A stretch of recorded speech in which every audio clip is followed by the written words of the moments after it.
Guys, evaluating a deal varies from property to property. My focus these days are Class C and Class B properties, so it really depends on the business plan for the property, and that's what's going to drive the underwriting process. So this includes gathering the expense and income data, building financial models, performing rent and sales comps, and of course, walking the property and doing a walkthrough. All this can take a few days, maybe a week, maybe even longer. So, you know, once you negotiate the fine points of the and you get it under contract, you have now 30 to 60 days to perform your due diligence and make sure that and confirm your underwriting assumptions and build out your entire financial plan according to what you find, right?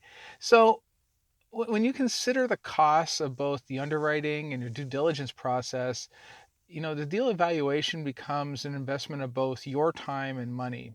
So the sooner you're able to identify any deal breakers, the better. So here are my 5 tips on potential deal breakers to look for when you are checking out a property. So, number one, mistakes in the offering memorandum. So the offering memorandum is also called the OM. You'll hear me refer to it as that. It's a marketing document that's created by the seller's broker and it summarizes the deal as a whole. So note what I just said, marketing. All right, it's all marketing. The purpose of the OM is to support the seller's broker's price. And all the photos are going to look very beautiful, and the typesetting is going to look very impressive. And the overall intent is to sell the deal for the highest price possible. It's going to get a nice beefy commission for the broker, and the seller walks away with a little more money, right? So typically the OM will include like your pro forma, your trailing 12, your T12, and a rent roll. Here's the thing: never use that data when you're analyzing a deal. All right. At most, you can use it as a guide, mainly because this data will not be accurate. I can tell you right now. I even looked at your profile or your OM, and I know it's not accurate. Sometimes they even totally fabricate it. All right, and it sounds awful to say, but it's true. Remember, this data is to pull in the highest offer. That's what they're looking for. So I've looked at many deals where the rent roll in the OM and the actuals from the property manager were off by like $100 a unit. So if you're looking at like an 80 unit deal in a 9 cap market, it could mean the value could be pumped up from anywhere from half million to $1 million. And they'll also say they have a occupancy of 100%. As soon as you see anything ending in zero, it's bull, right? It never ends in a zero, especially when you look at the rent rolls and you look through the historicals and you see 87% is really what the number is. So I can assure you that they're not chaining tenants to refrigerators or anything else like that, right? So uh, you must always use the actual data and the current rent roll when you're looking at a deal. This other time I found out that they didn't add up the expenses properly, and it made it look like the deal appeared to have a higher cap rate. Another time, the internal rate of return was totally wrong too. It was just incorrect. The and there's other times as well where someone transcribed the rent roll from an 86 unit deal from paper, yes, paper, to an Excel document. And all those numbers are wrong too. So, and listen, I know people make mistakes. We're only human. But if you can't trust the numbers that are in the OM, how many other mistakes are there, right? So, again, understand that these numbers are only for show. Use them as a guide and only when you're underwriting. That's it. Okay. Number two, an unrealistic pro forma. So the pro forma contains detailed information about the financial performance of the property. So generally, when you're looking at a deal, like say the T12, for instance, is used to look at your trailing 12 months and you're looking for stability month over month, right? That's what you're looking for with that. So here's an example of something that happened to me recently. I was looking at a 150 unit deal. The financials showed gross income for the previous 5 years starting at 780, and it just increased by about 12,000 annually for 5 years. Sounds reasonable. Okay, all right. You consider that you're always going to do a little bit of a rent bump as you're improving, right? The pro forma showed gross income for the coming year over $250,000 compared to what it is today. And it also showed 100% occupancy. I mean, it's like that's not even realistic. The expense ratio was at 39%. Even the best run properties with little to no maintenance, they run at 40%. That's what their expense ratio is. And it's possible to have that expense ratio, but you're talking a well-run machine, and those tend to be somewhat tough to come by these days. In another deal, I found the expenses were super low compared to what you should be in that area.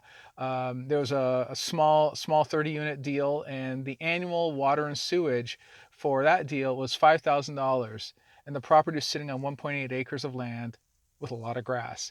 So that tells me, clearly you have to water the grass. You have 30 people, or potentially even more, depending if they have spouses, using an average of 13, 14 bucks a month. It's probably gonna be a little more than that, I would imagine, per unit, by the way. The best way to overcome an unrealistic pro forma is to base your analysis on how you will run the property. If you're leveraging partners, like say a property manager who I've referred to in other videos, ask them to prepare a pro forma based on their own information and on the seller data, of course, and what they know about the area, right? Because they have that knowledge. They're managing many more units than you might be, and they have that intimate knowledge with that area. Number three, speaking of areas, bad area. You know, One of the factors that tends to be an automatic deal breaker for me anyway is where the area, where the property is located, right? I'm looking for good deals in good market.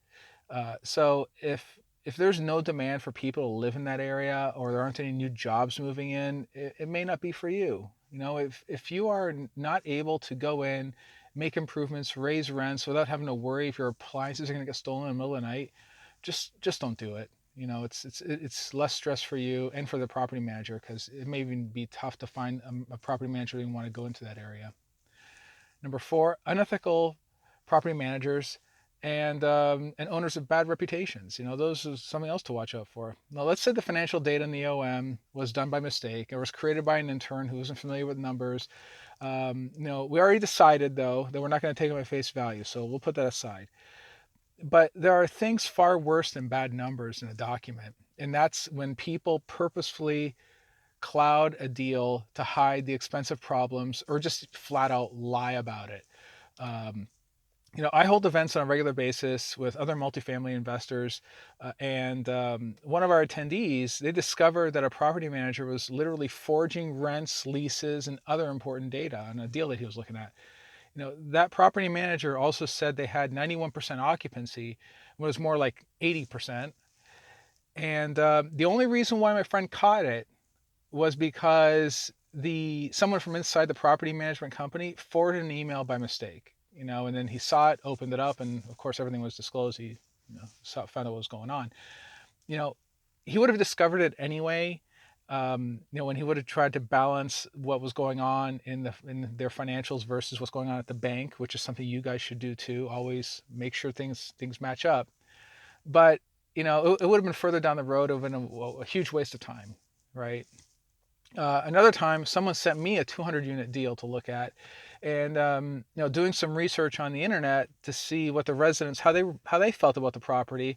I came across a video on YouTube where the landlord was shouting at a news crew, and turns out that the news crew was accusing them of not providing the tenants with any heat, and it was the middle of winter. It's just a terrible situation. There's just something about not paying a bill, or not repairing the boilers, or just generally not taking care of a handful of these tenants that were in there. And I know that kind of stuff can be fixed with property management. I get it. But if that's one indication of a problem, I don't want to be involved with anymore. Honestly, it sounds like just an entirely bad situation. Regrettably, people don't always tell the truth. And if you get an inkling that something isn't right and you just don't feel it, you just walk away. Okay, it's far easier for you to just do that. Number five, issues found during the walkthrough. Even if everything looks good on paper, you need to do a walkthrough. You got to walk the property before locking it down. There can be plenty of deal breakers that you can only see when you actually walk the property. That's the only way.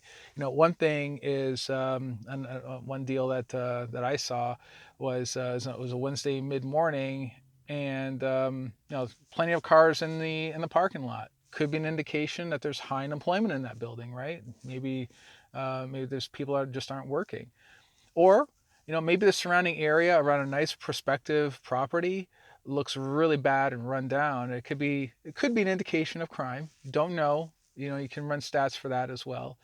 But performing a visit will impact your repair budget. Actually, recently I went on a visit on a small 4-story property. Looked promising on paper, and on the front looks okay. We walked around the back and we saw that it was splitting in two, right from the very top to the middle. It was breaking apart. It looked like a transformer. It was insane. Clearly the is a sign of a very expensive problem, and you know, we just felt like it would kill the deal. We just decided just to leave it. So anyway, those are my 5. What's the biggest deal breaker you have when you're looking at a deal? Let me know in the comments. And of course, if you like what I have to say, please go ahead and share it. I greatly appreciate it. Thank you very much, guys, and I'll talk to you again soon. Bye.